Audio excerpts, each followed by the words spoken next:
Video का अंत तक देखें और लाइक और सब्सक्राइब जरूर कीजिए। Thank you very much.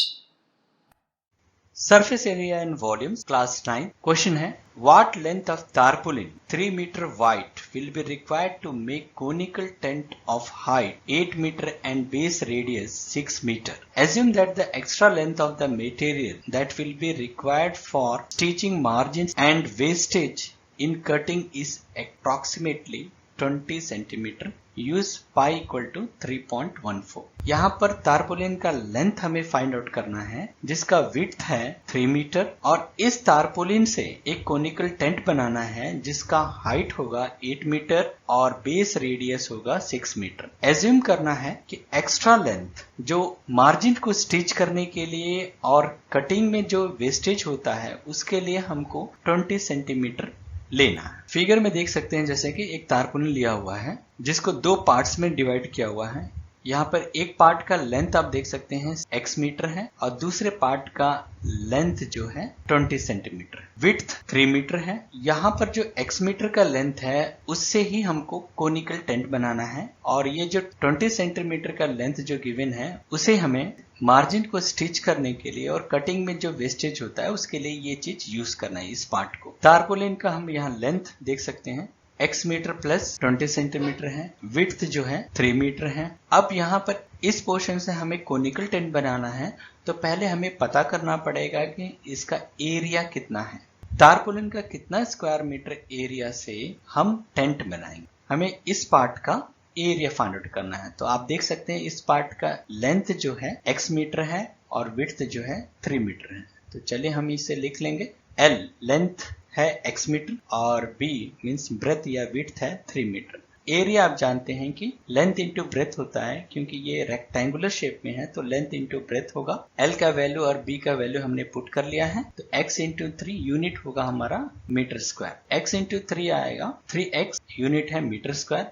इसे हम इक्वेशन 1 मार्क कर लेते हैं। तो हमने यहाँ लेबल कर लिया है कि इस पोर्शन का एरिया है 3x मीटर स्क्वायर जिसे हमें टेंट बनाने के लिए यूज करना है।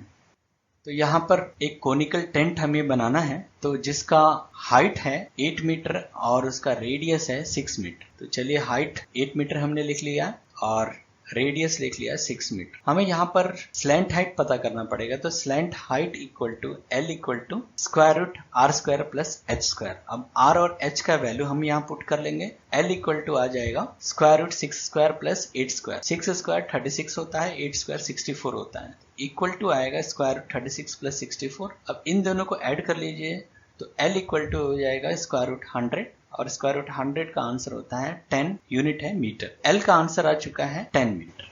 अब हम कर्व्ड सरफेस एरिया पता करेंगे। क्यों कर्व्ड सरफेस एरिया ही पता करेंगे? क्योंकि आप जानते हैं टेंट में जो बॉटम पोर्शन होता है वो खाली होता है तो हमें यहाँ तारपोलिन सिर्फ इस कर्व्ड सरफेस में ही यूज करना है, इसलिए हमें curved surface area find out करना है। कर्व्ड सरफेस एरिया जैसे कि आप जानते हैं फॉर्मूला है पाई आर एल। यहाँ पे पाई का वैल्यू आप देख सकते हैं 3.14 लेना है तो इक्वल टू 3.14 इंटू आर का वैल्यू है 6 इंटू एल का वैल्यू है 10 यूनिट आएगा मीटर स्क्वायर। इसे हम इक्वेशन 2 मार्क कर लेंगे। देखिए हमने यहाँ मार्क कर लिया है। टेंट बनाने में जो तारपोलिन लगेगा उसका एरिया आएगा 3.14 इंटू 6 इंटू 10 मीटर स्क्वायर। हम जानते हैं कि तारपोलिन का इस पोर्शन से ही ये टेंट बना हुआ है तो तारपोलिन का इस पोर्शन का एरिया और टेंट का कर्व्ड सरफेस एरिया दोनों सेम होगा। तो हम इन दोनों को सेम लिखेंगे क्योंकि इसी तारपोलिन का एरिया से हमने इस टेंट को बनाया है। तो यहाँ पर 3x equal to 3.14 into 6 into 10। अब x इक्वल टू हो जाएगा 3.14 इंटू 6 इंटू 10 डिवाइडेड बाई 3। 3 से 6 को हम डिवाइड करेंगे तो आंसर आएगा 2। अब इन तीनों को प्रोडक्ट फॉर्म में लिख लेंगे तो x equal to 3.14 into 2 into 10 हो जाएगा। जब हम इनका प्रोडक्ट फाइंड आउट करेंगे तो आंसर आएगा 62.80। तारपोलिन का लेंथ हो जाएगा L equal to x metre plus 20 centimetre. यहाँ पर देख सकते हैं ये मीटर में है और ये 20 सेंटीमीटर। अब यूनिट हम यहाँ सेम करेंगे तो 20 सेंटीमीटर को हम लिख सकते हैं 0.20 मीटर और x का वैल्यू हम यहाँ पुट कर देंगे तो 62.80 यहाँ पर आएगा और प्लस 0.20 मीटर यहाँ पर हो जाएगा। तो L equal to 62.80 metre plus 0.20 metre, इन दोनों को जब हम ऐड करेंगे तो L का आंसर आएगा 63 मीटर, यानी लेंथ ऑफ द टारपोलिन हमें मिला है 63 मीटर।